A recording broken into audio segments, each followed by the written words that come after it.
आप लोग के बायोकेमिस्ट्री का एक बहुत ज़्यादा इम्पॉर्टेंट टॉपिक है फैटी एसिड कैटाबॉलिज्म। आज हम लोग इसी टॉपिक के बारे में बात करने वाले हैं। सर कि फैटी एसिड्स होता क्या है?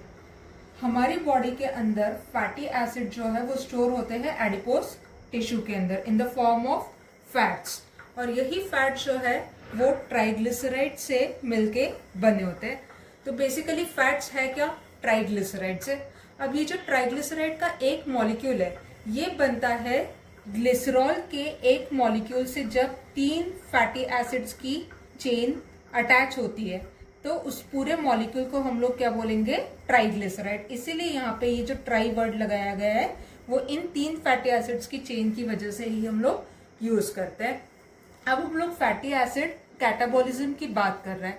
कैटाबॉलिज्म का सिंपल सा मतलब होता है डाउन। क्या मतलब होता है इसका? Break down. मतलब हम लोग को इस फैटी एसिड के पूरे मॉलिक्यूल को ब्रेक डाउन करना है। ये मॉलिक्यूल को ब्रेक डाउन करने से पहले हमें इस ट्राइग्लिसराइड को तोड़ना पड़ेगा। ये ट्राइग्लिसराइड टूटता है ग्लिसरॉल और 3 चेन्स ऑफ फैटी एसिड्स में। फैटी एसिड्स के मॉलिक्यूल्स हम लोगों ने यहाँ पे ऑरेंज कलर से डिपिक्ट किए हुए। अब क्या हुआ? ट्राइग्लिसराइड्स में एक एंजाइम लगता है जिसको हम लोग बोलते हैं लाइपेज। ये लाइपेज एंजाइम इस ट्राइग्लिसराइड के मॉलिक्यूल के ऊपर एक्ट करके इस ट्राइग्लिसराइड के मॉलिक्यूल को 1 molecule of glycerol and 3 molecules of fatty acids में ब्रेक डाउन करेगा। अभी जो फैटी एसिड्स है वो है फ्री फैटी एसिड्स। कैसे फैटी एसिड्स है? Free molecules of fatty acids. अब ये ब्लड के थ्रू हमारे सारे ऑर्गन्स के अंदर ट्रैवल करेगा और ऑर्गन्स की सेल के अंदर एंटर करेगा। सेल के अंदर हम लोग को पता है अलग अलग ऑर्गेनेलिज होती है। तो सबसे पहले ब्लड के थ्रू ये कहाँ पे एंटर करेगा? साइटोप्लाज्म के अंदर। साइटोप्लाज्म के अंदर फ्री फैटी एसिड्स एंटर हो चुका है, लेकिन फैटी एसिड को ब्रेक डाउन करने के लिए इस माइटोकॉन्ड्रिया के अंदर एंटर करना जरूरी होता है। बट प्रॉब्लम क्या है कि ये जो फ्री फैटी एसिड है ये डायरेक्टली माइटोकॉन्ड्रिया के अंदर नहीं जा सकता। इस फ्री फैटी एसिड को ए के फॉर्म में चेंज होना ही पड़ेगा। इस फ्री फैटी एसिड्स को किस फॉर्म में चेंज होना पड़ेगा? एसाइल को ए के फॉर्म में। वहां पे आता है हमारा एक्टिवेशन वाला स्टेप, बीटा ऑक्सीडेशन का first step, that is activation. और ये जो एक्टिवेशन है ये 3 जगह पे हो सकता है, endoplasmic reticulum, outer mitochondrial membrane और पेरोक्सिसोम्स। क्योंकि हम लोग को पता है सेल्स के अंदर माइटोकॉन्ड्रिया की तरह और भी सेल ऑर्गेनेलिज प्रेजेंट होती है। एंडोप्लाज्मिक रेटिकुलम होता है, माइटोकॉन्ड्रियल मेम्ब्रेन मतलब इसकी जो आउटर माइटोकॉन्ड्रियल मेम्ब्रेन है यहीं पे इसका एक्टिवेशन हो सकता है। और तीसरी जगह पेरोक्सिसोम्स। पेरोक्सिसोम्स के अंदर भी फ्री फैटी एसिड्स कन्वर्ट हो सकता है किसके अंदर? इसके एक्टिव फॉर्म में, दैट इज एसाइल को ए। अच्छा, एक्टिव फॉर्म में कन्वर्ट होने के लिए इसको एक एंजाइम लगता है जिसको हम लोग बोलते हैं एसाइल को ए सिंथेटेज। एसाइल को ए सिंथेटेज ये वाला एंजाइम इस फ्री फैटी एसिड के ऊपर एक्ट करेगा और इसके एक्टिव फॉर्म जो कि एसाइल को है उसके अंदर चेंज कर देगा। अब हमने बोला था कि जो बीटा ऑक्सीडेशन है वो सिर्फ और सिर्फ माइटोकॉन्ड्रिया के अंदर ही होता है। तो अब इस एसाइल को ए के मॉलिक्यूल को माइटोकॉन्ड्रिया के अंदर एंटर करना पड़ेगा। उसके बाद बाकी की जितनी प्रोसेस है वो इस माइटोकॉन्ड्रिया के अंदर होने वाली है। इससे पहले कि हम इसके नेक्स्ट स्टेप पे बढ़े, हमने एसिड्स के बारे में डिटेल में बात कर लेते हैं कि जो फैटी एसिड की एक चेन है वो क्या है? Long chain of carbohydrates. Carbon के बहुत सारे कार्बन जो है वो एक दूसरे के साथ जुड़ेंगे और सबसे आगे इसका एक एसिडिक ग्रुप इसमें अटैच होना है। इसी को हम लोग क्या बोलेंगे? Free fatty acid. 16 कार्बन एक दूसरे के साथ अटैच होते हैं। जब 16 कार्बन एक दूसरे के साथ अटैच होंगे तो उस फैटी एसिड को हम लोग बोलते हैं पामेटिक एसिड। आज हम लोग जो एग्जाम्पल पढ़ने वाले हैं कैटाबॉलिज्म, उसमें हम लोग पामेटिक एसिड के ही ऑक्सीडेशन की बात करेंगे। तो बेसिकली फैटी एसिड्स को हम लोगों ने क्या बोला? It is the long chain of carbohydrates जिसमें सबसे आगे COOH ग्रुप जुड़ा रहता है और उसके पीछे एक लंबी सी कार्बोहाइड्रेट मतलब कार्बन और हाइड्रोजन की चेन अटैच होगी। अगर टोटल नंबर ऑफ कार्बन 16 आते मतलब 16 कार्बन एक दूसरे के साथ अटैच होंगे और सबसे आगे एसिडिक ग्रुप लगा हुआ है तो इसको हम लोग क्या बोलेंगे? Palmitic acid. क्या बोलेंगे? Palmitic acid. इसके बाद हम लोग पहले और आगे बढ़े कि इसका ब्रेकडाउन कैसे होना है। इससे पहले हम लोग ये देख लेते कि हम लोग इसको बीटा ऑक्सीडेशन क्यों बोल रहे हैं। बीटा ऑक्सीडेशन क्यों बोल रहे हैं इसको? बेसिकली हमने क्या बोला कि सबसे आगे एक एसिडिक ग्रुप इसके अंदर अटैच होता है, that is C double bond O and OH group इसके अंदर अटैच रहता है और इसके पीछे एक लंबी सी कार्बन की चेन क्या रहती है, अटैच रहती है। तो जो कार्बन इस एसिडिक कार्बन से अटैच्ड है उसको तो हम लोग क्या बोलेंगे, अल्फा कार्बन, और इसके जो पास वाला कार्बन है इसको हम लोग क्या बोलेंगे, बीटा कार्बन। क्या बात करी, जो हमारा एसिडिक ग्रुप है COOH, इससे जो कार्बन अटैच है वो कौन सा कार्बन है, अल्फा कार्बन, और इसके पास वाला जो कार्बन अटैच है वो कौन सा है, बीटा कार्बन।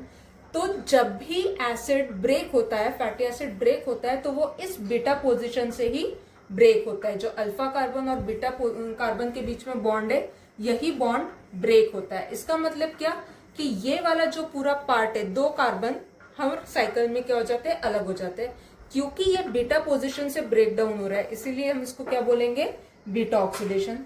एक बहुत इंपॉर्टेंट आपका एमसीक्यू है कि बीटा ऑक्सीडेशन होता कहाँ पे है, माइटोकॉन्ड्रिया के अंदर। ऑल्दो उसका एक्टिवेशन जो है वो हमारे साइटोप्लाज्म के अंदर जो दूसरी सेल ऑर्गेनेल्स थी वहां पे स्टार्ट हो गया था, लेकिन इसका बाकी पूरा जो कैटाबॉलिज्म है वो कहाँ पे होने वाला है, इस माइटोकॉन्ड्रिया के अंदर। ये आपके एमसीक्यू में 90% चांसेस है कि आपके एमसीक्यू में क्वेश्चन आए।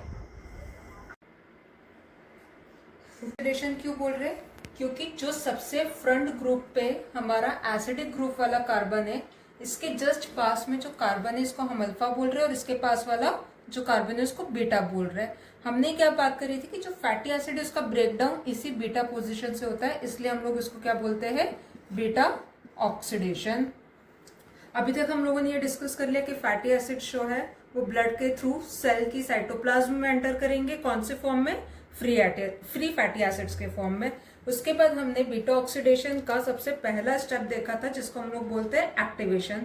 एक्टिवेशन हम लोगों ने क्यों बात करी, क्योंकि जो फ्री फैटी एसिड्स है वो माइटोकॉन्ड्रिया के अंदर एज सच नहीं एंटर कर पाएंगे। कौन से फॉर्म में एंटर कर सकते हैं, सिर्फ और सिर्फ एसाइल CoA के फॉर्म में। अब एसाइल CoA के फॉर्म में कन्वर्ट होने के लिए सबसे पहली जो स्टेप है एक्टिवेशन, इसमें हम लोग को एक एंजाइम लगता है एसाइल CoA सिंथेटेज, और इस स्टेप में एक एटीपी जो है वो कंज्यूम होता है, और एटीपी हमें पता है हमेशा किस में टूटता है, एडिनोसिन डाइफॉस्फेट और इनऑर्गेनिक फॉस्फेट के अंदर। अब हमारा एक्टिवेशन वाला स्टेप जो है वो पूरा कंप्लीट हो चुका है। इसका मतलब अब ये जो एसाइल CoA है वो इस माइटोकॉन्ड्रिया के अंदर एंट्री कर सकता है। अब इस माइटोकॉन्ड्रिया को हम थोड़ा सा जूम आउट करते हैं। इसी माइटोकॉन्ड्रिया को हम लोगों ने क्या किया, जूम आउट किया। हमारा एक्टिव फैटी एसिड कौन सा है, एसाइल CoA। इस एसाइल CoA को काम करने के लिए कहाँ पे घुसना है, इस माइटोकॉन्ड्रिया के अंदर। अब जो माइटोकॉन्ड्रिया है इसके स्ट्रक्चर की अगर हम लोग बात करें तो इसमें पहली होती है आउटर मेम्ब्रेन जो सबसे बाहर की मेम्ब्रेन है, दूसरी होती है इनर मेम्ब्रेन जो कि अंदर वाली मेम्ब्रेन है, और इसके अंदर वाला जो एरिया है ये क्या है, मैट्रिक्स। हमारे एसाइल CoA को या फैटी एसिड को टूटने के लिए इसी स्टेशन के अंदर एंटर करना पड़ेगा। अब जो एसाइल CoA है वो माइटोकॉन्ड्रिया की जो सबसे आउटर मेम्ब्रेन है इसके अंदर तो एंट्री कर जाता है। कैसे करता है, जो आउटर मेम्ब्रेन है इसके अंदर हमको ये दिख रहे पोर्स प्रेजेंट होते हैं, मतलब क्या, छोटे छोटे गड्ढे प्रेजेंट होते हैं। तो ये एसाइल CoA जो है वो माइटोकॉन्ड्रिया की बाहर वाली मेम्ब्रेन को क्रॉस करके क्या हो जाएगा, अंदर आ जाएगा। अब कहाँ पे आ चुका है ये, इन दोनों मेम्ब्रेन के बीच की जो जगह है, जो ये वाली जगह है, इसको हम लोग बोलते हैं इंटर मेम्ब्रेन स्पेस। इसको हम लोग क्या बोलेंगे, इंटर मेम्ब्रेन स्पेस। अब हमारा जो एसाइल CoA है वो इंटर मेम्ब्रेन स्पेस के अंदर। अब दिक्कत क्या है कि जो एसाइल CoA है वो गड्ढों के थ्रू अंदर तो आ गया, लेकिन जो अंदर वाली मेम्ब्रेन है वो इसको एक्सेप्ट नहीं करेगी। अंदर वाली मेम्ब्रेन में कोई गड्ढे प्रेजेंट नहीं होते। तो इस एसाइल CoA को कहाँ पे जाना है, बेसिकली इस अंदर वाले मैट्रिक्स के अंदर, तभी एसाइल CoA जो है वो ब्रेक डाउन होगा। एसाइल CoA को अंदर भेजने के लिए इस अंदर वाली मेम्ब्रेन के ऊपर एक दरवाजा रहता है, उस दरवाजे को हम लोग बोलते हैं कार्नेटिन शटल। क्या बोलेंगे, कार्नेटिन शटल। ये दरवाजा जब तक ओपन नहीं होगा तब तक ये एसाइल CoA के अंदर जा नहीं पाएगा। तो बेसिकली अगर हम लोग इसको देखें तो हम जो पूरा फैटी एसिड है उसको एक लंबी ट्रेन की तरह कंसिडर कर रहे हैं। क्या कर रहे हैं, एक लंबी ट्रेन की तरह।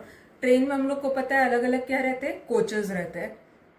हम लोग देखें जो सबसे वाला आगे वाला इंजन है, सबसे आगे वाला इंजन है, इसमें क्या लगा है, COOH। हर डब्बे में, हर कोच के अंदर 2 कार्बन प्रेजेंट है। जैसे 2 टायर होते हैं वैसे ही हर कोच के अंदर क्या प्रेजेंट है, 2 कार्बन प्रेजेंट है। और सबसे आगे वाला जो इंजन है वहां पे पहले कार्बन पे क्या लगा हुआ है, यही एसिडिक ग्रुप इसके ऊपर लगा हुआ है। ठीक है, अब इस ट्रेन को काम करने के लिए कहां पे जाना है, बेसिकली इस माइटोकॉन्ड्रिया की मैट्रिक्स के अंदर। इस ट्रेन को कहां पे जाना है, इस माइटोकॉन्ड्रिया की मैट्रिक्स के अंदर। ये जो माइटोकॉन्ड्रिया का मैट्रिक्स है, इसको हम एक तरह से समझे तो ये क्या है, मेन स्टेशन। हमने फैटी एसिड को क्या मान लिया, ट्रेन मान लिया। फैटी एसिड को क्या मान लिया, ट्रेन मान लिया। इसको टूटने के लिए कहां पहुंचना पड़ेगा, इस स्टेशन के अंदर। बात करी थी कि जो एसाइल CoA है इसको कहाँ जाना पड़ेगा, माइटोकॉन्ड्रिया के अंदर। बाहर की मेम्ब्रेन को, जो आउटर मेम्ब्रेन है उसको तो ये क्रॉस कर देता है किसके थ्रू, पोरिन्स के थ्रू। पोरिन्स मतलब जो बाहर वाली मेम्ब्रेन है उसके अंदर छोटे छोटे होल्स प्रेजेंट रहते हैं जिसको हम लोग पोरिन्स बोलते हैं। तो आउटर मेम्ब्रेन को क्रॉस करके ये अंदर जो इंटर मेम्ब्रेन स्पेस है इसके अंदर तो आ जाएगा। अब इसको और हम लोग जूम आउट करते हैं। यहाँ पे जो पूरा एरिया है, यहाँ पे क्या है, सेल के अंदर का साइटोप्लाज्म, और ये हमारा जो पूरा है ये क्या है, माइटोकॉन्ड्रिया।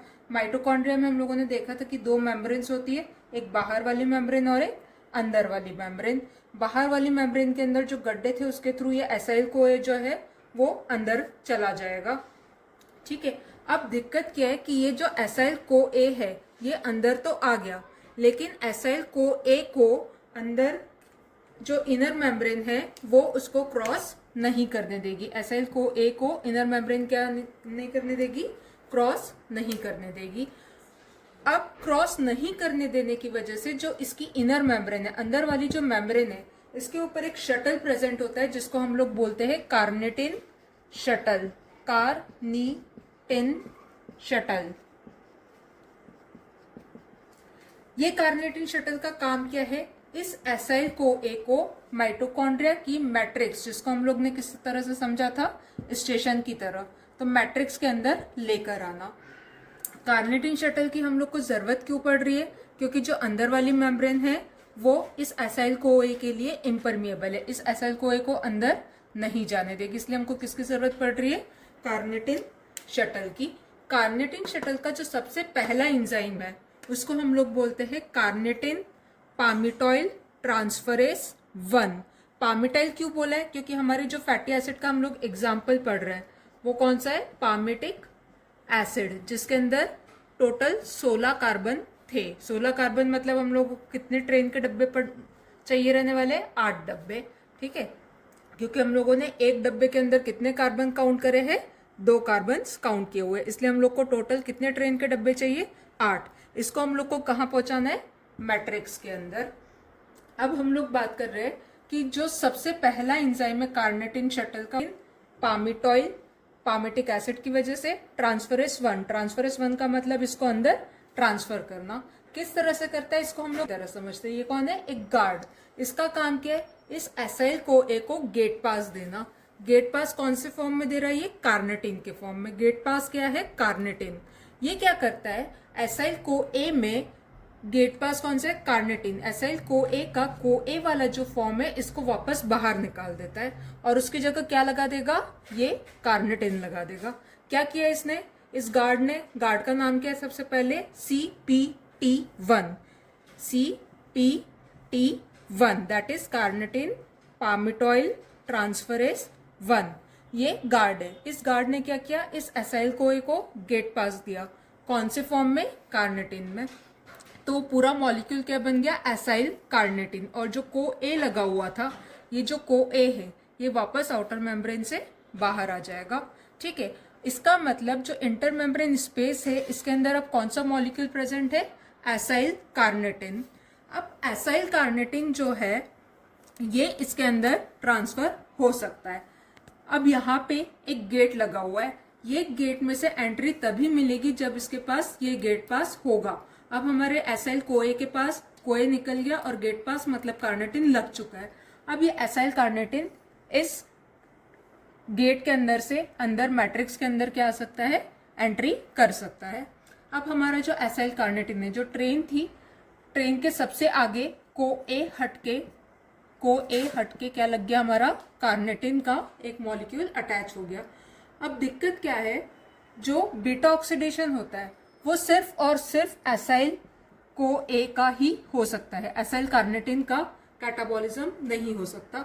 इसलिए हमको इस एसाइल कार्निटिन को वापस चेंज करना पड़ेगा, किसके अंदर, एसाइल को ए के अंदर। इसके लिए हमारा दूसरा एंजाइम काम में आता है, इसके लिए हमारा दूसरा एंजाइम काम में आएगा। वो एंजाइम का नाम क्या है, कार्निटिन पामिटॉइल ट्रांसफरेज 2। क्या नाम है उसका, कार्निटिन पामिटॉइल ट्रांसफरेज 2। इसका काम क्या रहेगा, ये वापस से इसके अंदर इस कार्निटिन को बाहर निकालेगा और उसकी जगह क्या लगा देगा, को ए का मॉलिक्यूल। जो कार्निटिन यहाँ पे इस गार्ड अंकल ने इसमें जोड़ा था, वो वाला कार्निटिन इसने क्या किया, वापस से बाहर निकाल दिया और उसकी जगह क्या लगा दिया, को ए का मॉलिक्यूल।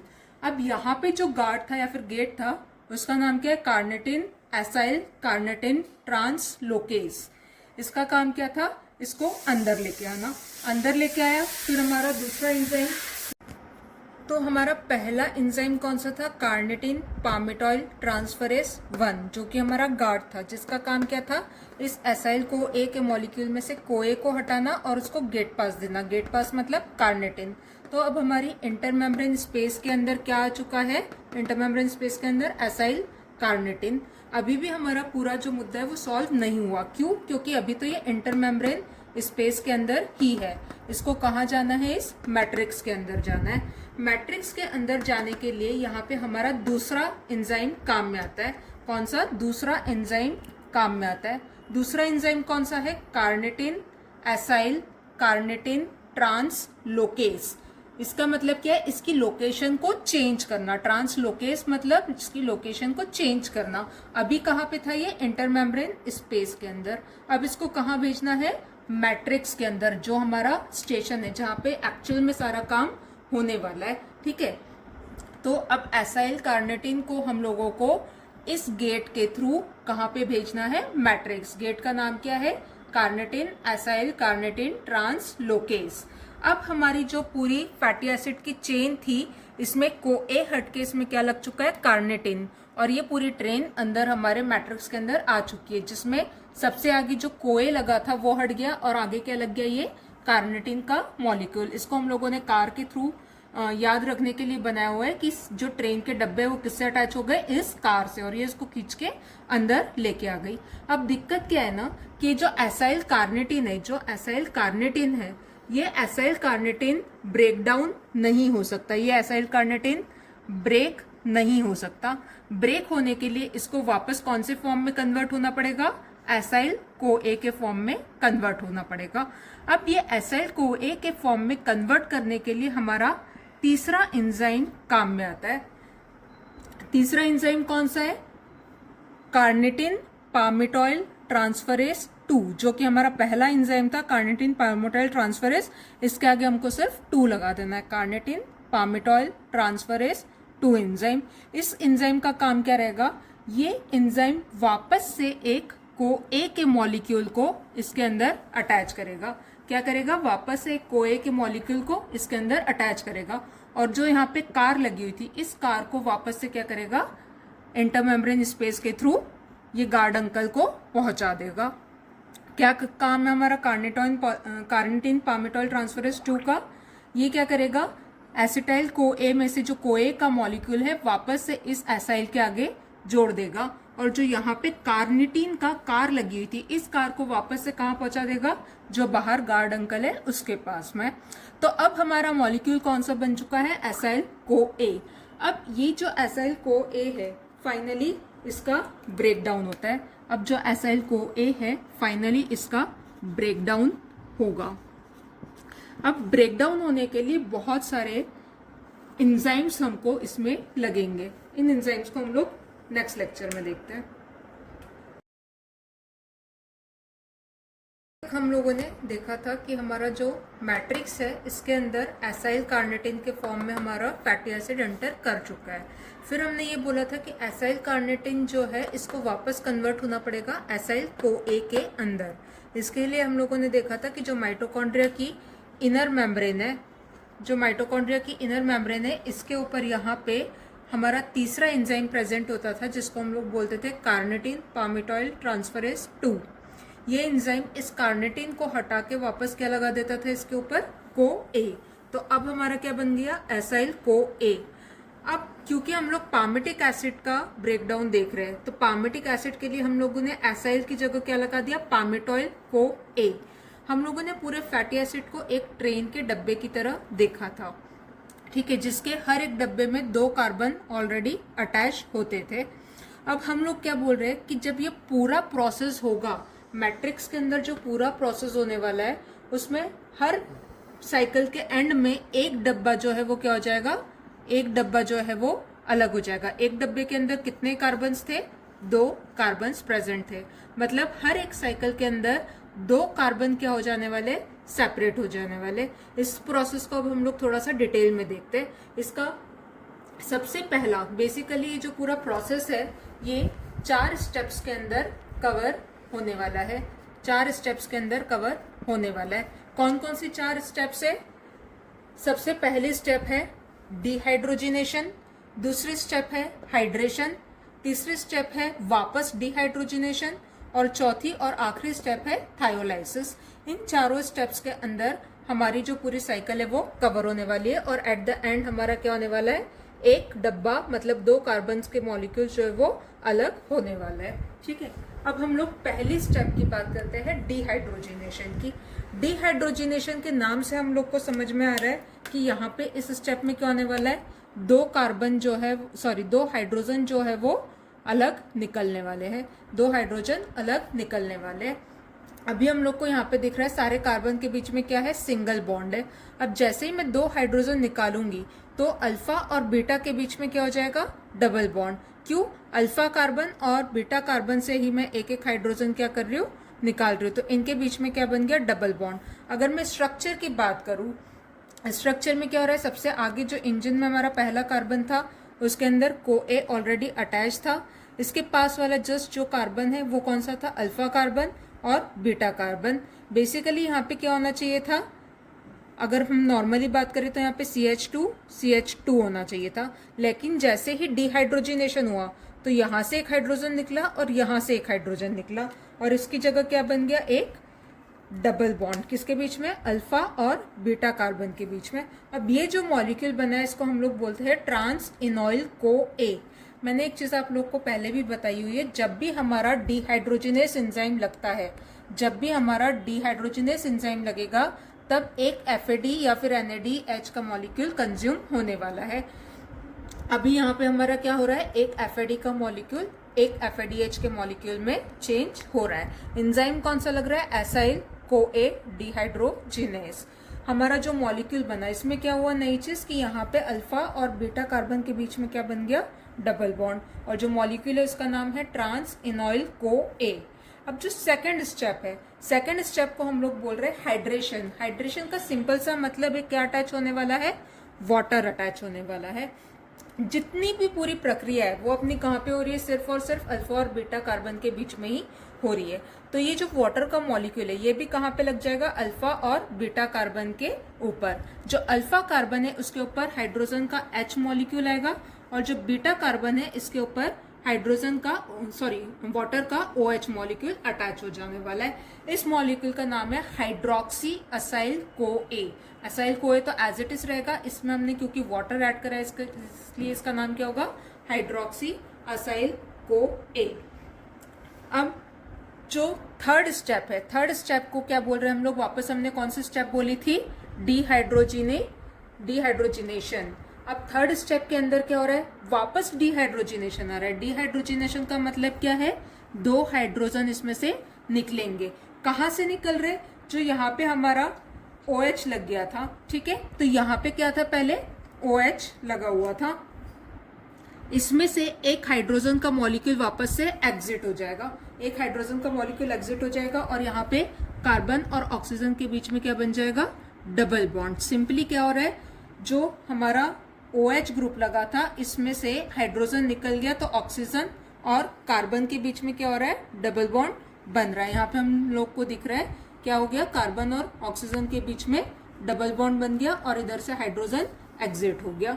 इस मॉलिक्यूल को हम लोग बोल रहे हैं कीटो असाइल को ए। क्या बोल रहे हैं हम लोग इसको? कीटो असाइल को ए। अब क्योंकि हम लोगों ने पहले भी देखा था कि डिहाइड्रोजिनेशन मतलब एंजाइम कौन सा लगना है? डिहाइड्रोजिनेस। डिहाइड्रोजिनेस जब भी लगता है तो हम क्या बोलते हैं? एनएडी या एफएडीएच। एफएडी कंज्यूम होता है। यहाँ पे क्या कंज्यूम हो रहा है? एनएडी। पहले क्या कंज्यूम हुआ था? एफएडी। नेक्स्ट थर्ड वाले स्टेप में क्या कंज्यूम हो रहा है? एनएडी का मॉलिक्यूल किस में चेंज होगा? एनएडीएच। तो अभी हमारा जो थर्ड स्टेप में मॉलिक्यूल बना है वो कौन सा है? कीटो असाइल को ए। हम लोग को पता है कीटो कब बोलते हैं? जब डबल बॉन्ड ओ ग्रुप लगता है, इसलिए इस मॉलिक्यूल का नाम हम इजीली याद रख सकते हैं, कीटो असाइल को ए। अब जो चौथी स्टेप है हमारी, कौन सी स्टेप है? थायोलाइसिस। थायोलाइसिस में एक एंजाइम लगता है जिसको हम लोग बोलते हैं थायोलेस। थायोलेस, जब भी एंजाइम के नाम में लेस वर्ड आता है तो उसका मतलब क्या होता है? उसको कट करना, मॉलिक्यूल को क्या कर देना? कट। अब ये कट कौन सी पोजीशन से होगा? ये जो कट है ये हमारे अल्फा और बीटा कार्बन के बीच में से कट होगा। अल्फा और बीटा कार्बन के बीच में से कट होगा। अच्छा, जब अल्फा और बीटा कार्बन के बीच में से कट हो रहा है तो इसको एक और चीज की जरूरत होती है जिसको हम बोल रहे हैं को ए, क्योंकि इसमें इन दोनों चीजों के बीच में हमको क्या बनानी है? सिमेट्री बनानी है। यहाँ पे अगर को ए लगा है और यहाँ से कट हो गया तो इसके ऊपर भी हम लोग को क्या लगाना पड़ेगा? को ए। तो हम लोगों ने क्या, कौन सा मॉलिक्यूल यूज किया अभी? को ए। अब सिंपली हमने इस चेन को यहाँ से कट कर दिया तो क्या क्या बचा? एक कार्बन बचा, इसके पास में COA ग्रुप बचा एज इट इज, और जो यहाँ वाला मॉलिक्यूल है जहाँ पे हमारा बीटा कार्बन वाला ऑक्सीजन है इसके ऊपर हम लोगों ने ये को ए लगा दिया। अब बेसिकली अभी तक हमारे कितने डब्बे थे? 8 डब्बे थे, जिसके हर एक डब्बे के अंदर 2-2 कार्बन प्रेजेंट थे। ठीक है, 8 डब्बे में से हमने एक डब्बे को अलग कर दिया। हमने क्या बोला? जो पूरी साइकिल है उसमें हर एक साइकिल के अंदर एक डब्बा अलग होने वाला है। एक डब्बे के अंदर कितने कार्बन थे? 2। मतलब हर साइकिल के अंदर 2 कार्बन जो है वो अलग होने वाले हैं। और जो 2 कार्बन अलग होते हैं वो कौन से फॉर्म में होते हैं? एसिटाइल को ए के फॉर्म में। अब यहाँ पे कितने कार्बन बचे? 14। टोटल कितने थे? 16। 16 में से 2 अलग हुए, बचे कितने? 14। अब हमारा जो पूरा ग्रुप बचा है वो कौन सा है? माइरिस्टाइल को ए। माइरिस्टाइल को ए के ऊपर वापस से यही चारों चीजें क्या होगी? फॉलो होगी। माइरिस्टाइल को ए का एंजाइम जाएगा, उसमें डिहाइड्रोजनेशन होगा, अल्फा बीटा कार्बन से हाइड्रोजन निकलेगा, फिर से हाइड्रेशन होगा, फिर डिहाइड्रोजनेशन होगा और फिर थायोलिसिस होगा। ऐसा कब तक होना है? जब तक हमारे सारे डब्बे अलग नहीं हो जाते। जब तक हमारे सारे डब्बे अलग नहीं हो जाते। क्या मतलब है इसका? कि 2-2 कार्बन के ग्रुप में सारी चीजें अलग नहीं हो जाती। ये पूरी स्टेप है हमारी किसकी? बीटा ऑक्सीडेशन की। इसका मतलब जब हमारा 16 कार्बन का मॉलिक्यूल था, 16 कार्बन का पामेटिक एसिड था, इसमें हर साइकिल में हम लोग क्या कर रहे हैं? 2 कार्बन को अलग कर रहे हैं। तो ऐसी टोटल मुझे 7 साइकिल्स लगेगी। 7 साइकिल्स लगेगी इस पूरे पामेटिक एसिड को ब्रेक डाउन करने में। किसमें? एसिटाइल को ए के अंदर कन्वर्ट करने के लिए मुझे टोटल कितनी साइकिल्स लग रही है? 7 साइकिल्स। ये हमारा पूरा एक लेक्चर था beta oxidation of fatty acids के ऊपर, जो कि आपके एग्जाम पॉइंट ऑफ व्यू से बहुत ही ज्यादा इंपॉर्टेंट है। एक बार हम लोग के इसकी एंजाइम्स के ऊपर बात कर लेते हैं। कौन से एंजाइम या फिर कौन से स्टेप से चारों? सबसे पहले स्टेप है डिहाइड्रोजिनेशन, जिसके अंदर एंजाइम कौन सा लग रहा है? एसाइल को ए डिहाइड्रोजिनेस, और एक एफएडीए का मॉलिक्यूल कंज्यूम होकर एफएडीएच2 बना लेता है। क्या मॉलिक्यूल बनेगा इसके अंदर? ट्रांस इनॉइल को ए। जो दूसरी स्टेप है वो कौन सी है? हाइड्रेशन। इसके अंदर एंजाइम लगेगा इनॉइल हाइड्रेटेस। हाइड्रेटेस का काम क्या था? वाटर के मॉलिक्यूल को लगाना। और इसमें क्या बनने वाला है? हाइड्रोक्सी असाइल को ए। तीसरा स्टेप था डिहाइड्रोजिनेशन। डिहाइड्रोजिनेशन में कौन सा एंजाइम लग रहा है? डिहाइड्रोजिनेस। और ये क्या बना रहा है? कीटो असाइल को ए।